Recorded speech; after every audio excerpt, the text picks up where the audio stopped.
बिस्मिल्लाहिर्रहमानिर्रहीम। Sir, commercial importer के हवाले से लाहौर टैक्स बार अकेडमी के अंदर हम 3 से 4 सेशन ऑलरेडी कर चुके हैं कि रिटर्न चीज़ों को बहुत हद तक एलेबोरेट किया हमने, बाकायदा इसको मल्टी मीडिया के ऊपर फिल करके दिखाया। अभी एक लाहौर चैम्बर ऑफ कॉमर्स ने एक लेटर लिखा बोर्ड को, वो उसकी कापी तो इस समय हमारे पास अवेलेबल नहीं है, लेकिन सोशल मीडिया पे एक जो बोर्ड ने लेटर रिप्लाई किया लाहौर चैम्बर को वो अवेलेबल है। उसके अंदर बोर्ड ने कमर्शियल इंपोर्टर्स के हवाले से स्पेशली कहा कि चूँकि 2000 वो एक मुझे बात हम भी कहते आए अकेडमी के अंदर कि जो कमर्शियल इंपोर्ट्स हुई हैं टैक्स ईयर 2019 के अंदर वो एफटीआर में फाल करती हैं और वो जो हैं उसके ऊपर दोबारा टैक्स पे नहीं होना।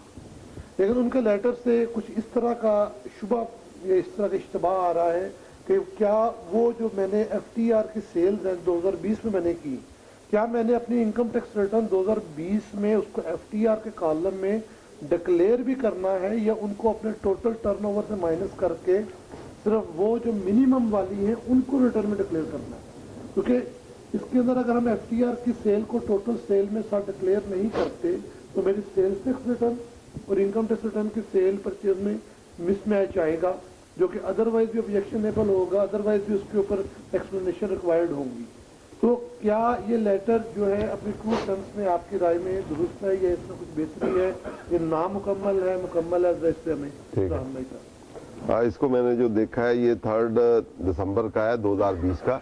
इसमें ये कहा गया है कि जो आपने इम्पोर्ट है, इम्पोर्ट की 30 जून 2019 से पहले और 30 जून 2019 का उसका क्लोजिंग स्टॉक था। तो जो मैंने पहले भी आप बताया था कि जो स्टॉक क्लोजिंग था वो अगले साल का ओपनिंग हो गया और उसको आपने जब इंपोर्ट की तो आपने 115(4) में डिक्लेयर किया उस इंपोर्ट को भी और रेलेवेंट उसकी tax collection by the tax collecting authority और कलेक्टर कस्टम, तो वो आपकी फाइनल डिस्चार्ज होगी।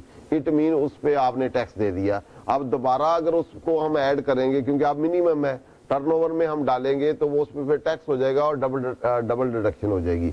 इसी को उन्होंने क्लैरिफाई किया है। मेरे ख्याल में ये सही है, लेकिन इसमें जो चीज ज्यादा क्रिटिकल है वो आखिरी पैरे में है। बाकी उन्होंने कहा है कि जी वो जो उससे टर्नओवर होगी, क्योंकि पिछले साल का क्लोजिंग स्टॉक था, इस साल का ओपनिंग स्टॉक भी है और इस साल में बिका भी है वो माल।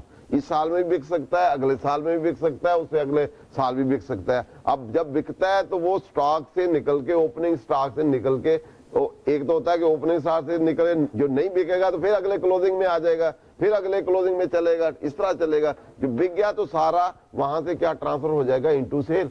अब सेल आपने सेल ड्यूरिंग द ईयर आपने डिक्लेयर करनी।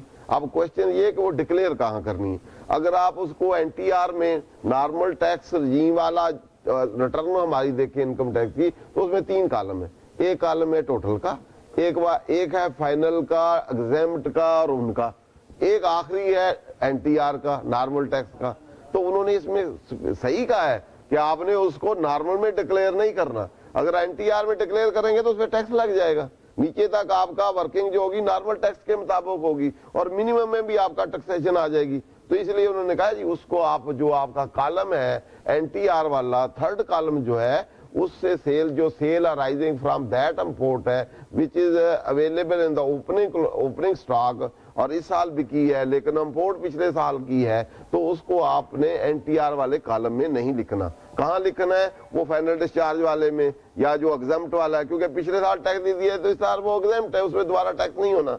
तो इसलिए आपने, क्योंकि 169 का जो सबसेक्शन 2 है, 2 का ए में लिखा हुआ है कि जो फाइनल डिस्चार्ज में हो जाएगी उसको दोबारा उस पर टैक्स चार्ज नहीं हो सकता और किसी हेड ऑफ इनकम में वो इंक्लूड नहीं हो सकता, दोबारा उसमें टैक्सेशन नहीं हो सकती। तो इन लाइन ऑफ दैट उन्होंने कहा जी वो उसको एनटीआर में आपने ऐड नहीं करना।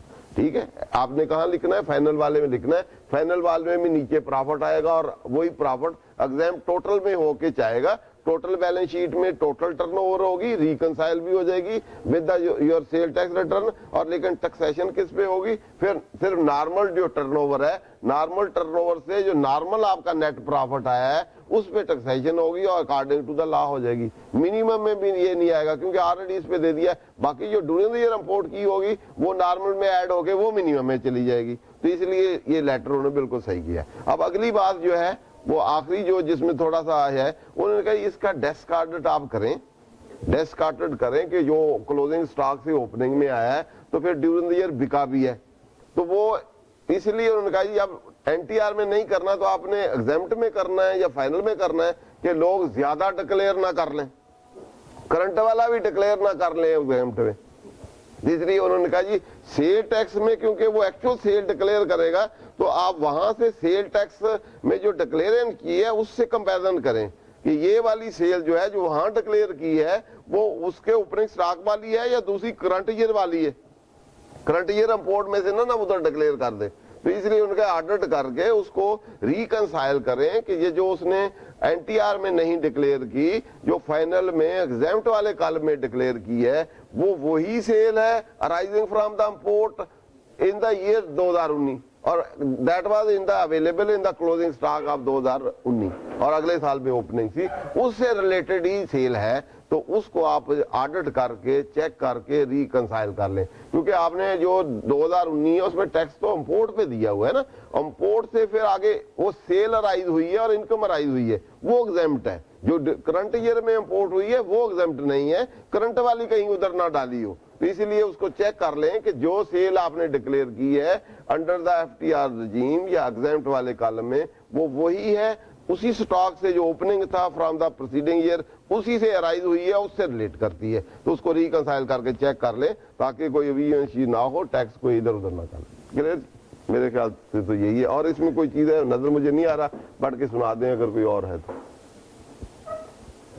سر اس کے اندر جو ہے آپ اس کو پڑھ دیں سارے کو پھر دیکھ لیتے ہیں.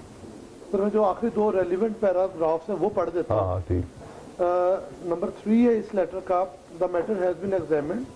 The turnover resulting from disposal of closing stock already declared under FTR in previous tax year should not make part of next year's turnover, as it would be tantamount to double taxation. Therefore, such turnover should not be declared in the column of subject to NTR for tax year 2020. ٹھیک ہے جی, N T R کا declare کرنا, دوسرے میں تو declare کریں گے, نہیں ڈکلیئر کریں گے تو میچنگ نہیں ہوگی, تو سیل تو اگلے سال بھی ہوئی ہے نا. لیکن سر یہاں پہ وہ جو اصل میں ان کو جو لینگویج لکھنے کا پرابلم وہ کہتے ہیں کہ previous tax year should not make part of next year's turnover. Turnover تو ایز اے ہول میرے اس میں ایگزیمپٹ اور بات کر رہا ہے. نہیں اچھا, میں نے ابھی بتایا کہ لیٹر لا جو ہوتا ہے نا سارے کو اکٹھا لا کے پڑھے تو لیٹر والا پریویل کرتا ہے, وہ کہتا ہے کہ این ٹی آر میں مینشن نہیں کرنا. این ٹی آر میں نہیں کرے لیکن ٹوٹل میں ہمیں کرنا ہی ہوگا, وہ تو ڈیفینیٹلی ہوگا. نہیں کریں گے سیل ٹیکس سے کیسے میچ ہوگی, پھر تو نیچے والا پیرا آپ پہ لگ جائے گا کیونکہ وہاں آپ نے ڈکلیئر کی ہوگی سیل, یہاں ڈکلیئر نہیں ہوگی تو وہ کہیں گے آئیں جی پھر آخری والا پیرا پڑھ لیں. نمبر 4 انہوں نے کہا in order to avoid misuse misdeclaration field formation are required to conduct desk audit of all such cases for tax year 2020 and cross match turnover with the relevant sales tax declaration. تو اب وہ cross match کیا ہوگا اگر آپ نہیں mention کریں گے وہ والی جو اوپننگ سٹاک میں سے نہیں مینشن کریں گے ٹرن اوور میں, لیکن کالم اس کا اور ہے, اس نے کہا این ٹی آر میں مینشن نہیں کریں, دوسرے میں کرنی ہے, دونوں کو ملائیں گے تو سیل ٹیکس سے ٹیلی ہو جائے گی. اگر نہیں مینشن کریں گے تو اتنا ڈفرینس ہوگا, پھر وہ مس یوز والا آ جائے گا. پھر کلیئر, میرے خیال میں صحیح ہے. میں انتہائی شکر جی. کوئی کوشچن نہیں, کوئی کوشچن میں اس کو پھر کلوز جی.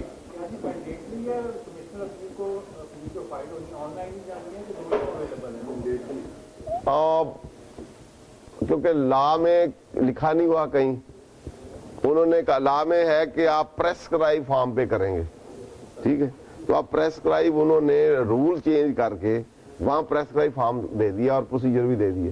پریسکرائب 3 چیز ہوتی ہیں, پریسکرائب فارم, پریسکرائب میمل اور پریسکرائب ویریفیکیشن. جہاں بھی کوئی ورڈ آتا ہے تو اب انہوں نے پریسکرائب فارم دے دیا, مینر بتا دیے کہ آن لائن کرنی, ٹھیک ہے, تو آپ اور کوئی مینر اڈاپٹ کریں گے تو وہ ٹھیک نہیں ہے. ویریفیکیشن بھی الیکٹرانک ویریفیکیشن انہوں نے بتا دی, تو جب سے ہوگی تو پھر مینڈیٹری, کیونکہ اور کوئی جب کوئی ریمیڈی یا right of remedy of appeal جو ہے جب اسٹیچو کوئی پرووائڈ کرتا ہے تو اس کا ساتھ اس کا پروسیجر मैनर, मेथडोलॉजी, मैकेनिज्म भी प्रोवाइड करता है। तो आपने उस मैकेनिज्म, प्रोसीजर के मुताबिक ही वो अप्लाई करना है।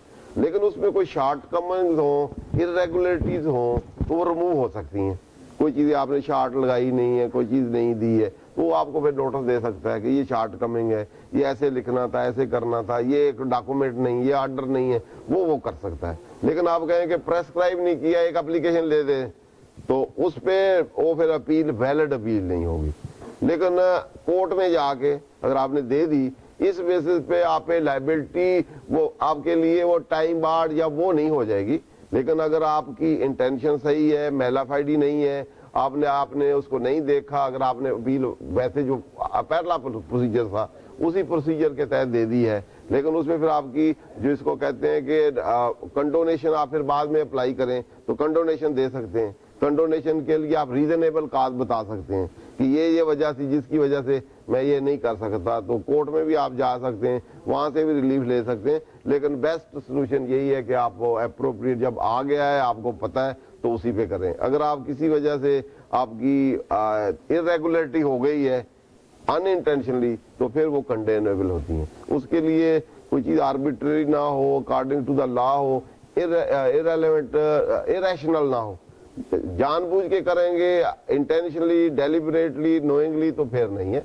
अगर कोई हो तो उसके लिए हर लॉ में ही जहां कहीं इरेगुलरिटी हो, प्रोसीजर लैप्स हो, तो वो सारे प्रोसीजर जो हैं वो आपके मैंडेटरी नहीं होते, वो एक किस्म की आपकी नॉन मैंडेटरी होते हैं, डायरेक्टली होते हैं, परमिसिव होते हैं। तो इस सिचुएशन में कर सकते हैं, लेकिन उसके लिए फिर डिस्क्रिशन पावर जो दी गई है वो उसको इस्तेमाल करके इंटरटेन भी कर सकता है। क्योंकि जो लिमिटेशन पीरियड लॉ में या अपील का जो सेक्शन होता है उसमें दिए होते 30 डेज या 60 डेज, तो वो एब्सोल्यूट नहीं होता।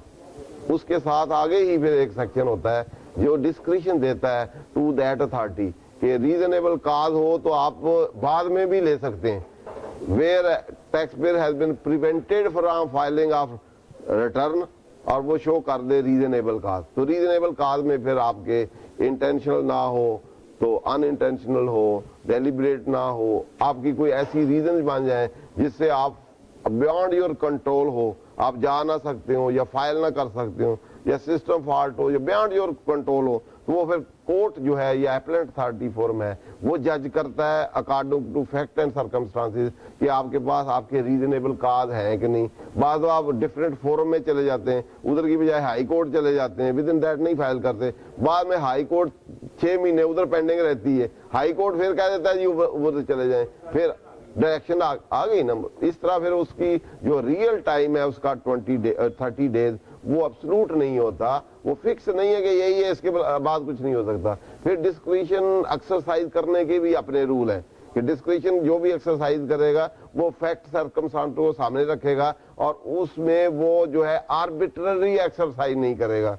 दूसरा ये है कि to achieve the objective of statue का ऑब्जेक्टिव क्या है? ऑब्जेक्टिव ये है कि टेक्निकली नॉकआउट नहीं करना, बल्कि उसको रेमेडी दी गई है तो उसको मेरिट पे देखना है कि उसके मेरिट में सही ऑर्डर हुआ है, गलत हुआ है, क्या है। और दूसरा जब भी डिस्क्रिशन एक्सरसाइज करनी है वो रीजनेबल मैनर में करनी है, उसकी रीजन दे दी है। 25A जनरल क्लॉज एक्ट भी है, जहां कहीं किसी को पावर दी गई हो तो वो उसके पास एक किस्म का ट्रस्ट है, तो ट्रस्ट को एक्सरसाइज करते हुए उसने डिलीजेंटली, रीजनेबली, इक्विटेबली, वो different Fairlie in accordance with law exercise करना है। वो फैंसीफुली या उसको आर्बिट्ररी या विंडिक्टिवली उसको एक्सरसाइज नहीं करना। अगर कहीं की हो तो हायर फोरम फिर उसको स्ट्राइक डाउन कर सकते हैं और उसके लिए कंडोन कर सकते हैं।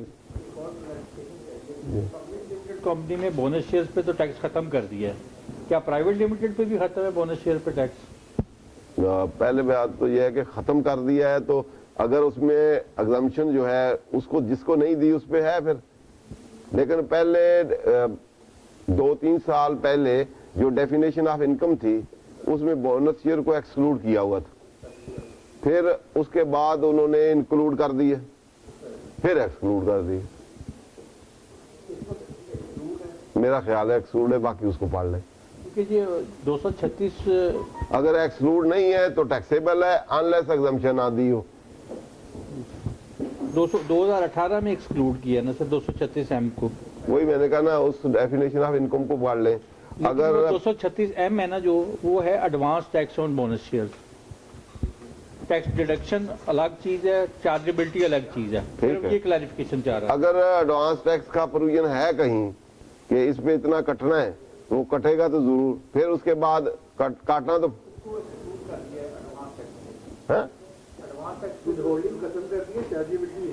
चार्जेबिलिटी है तो फिर देखिए, चार्जेबिलिटी है सर। नहीं सुन लेने दे, सुन लें दो, हाँ जी सर प्लीज। दोनों सुन लें। एक है इनकम है कि नहीं, ठीक है ना। इनकम अगर है तो फिर आगे सेकंड क्वेश्चन आता है कि वो टैक्सेबल है कि नहीं है, ठीक है ना। अगर टैक्स इनकम भी है और टैक्सेबल भी है तो उसमें टैक्स लगना है, वो एनटीआर ना। फिर अगला क्वेश्चन आता है क्या वो एनटीआर में है या एफटीआर में है, ठीक है ना।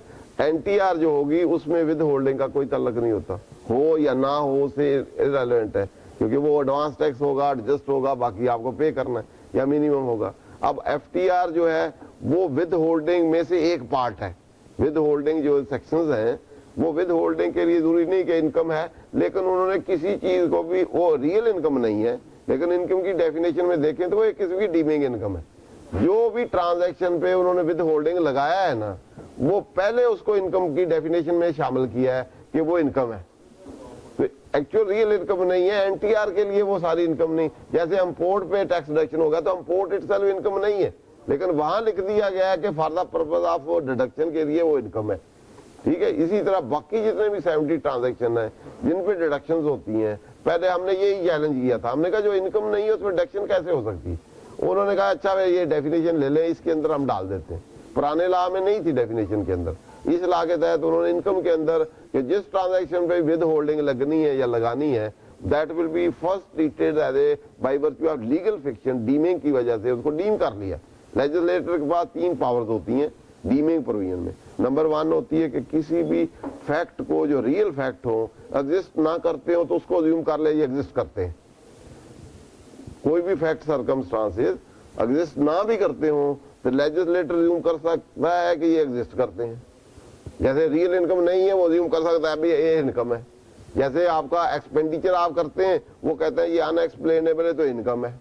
लोन आप किसी से लेते हैं, इनकम नहीं है, वो कहता नहीं जी अगर क्रॉस चेक नहीं होगा तो ये इनकम है।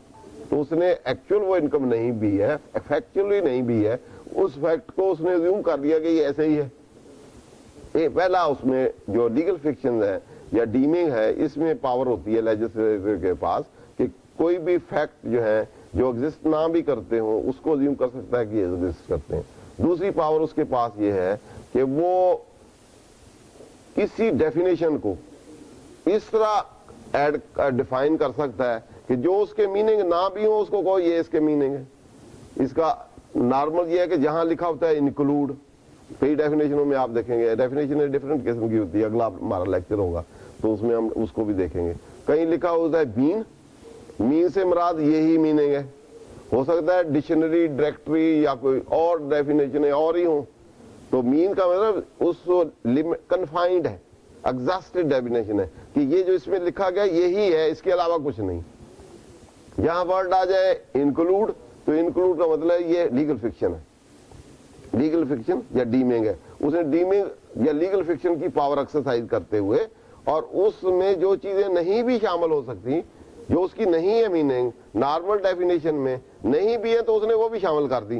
उसने कहा ये भी है, जिस चीज को उसने डिफाइन किया जो उससे नहीं भी उसके जनरल डेफिनेशन या कॉमन डेफिनेशन या नेचुरल डेफिनेशन में वो फॉल नहीं भी करती, तो उसने कहा ये भी है। जब उसने डिफाइन कर दी तो फिर वो उसमें है।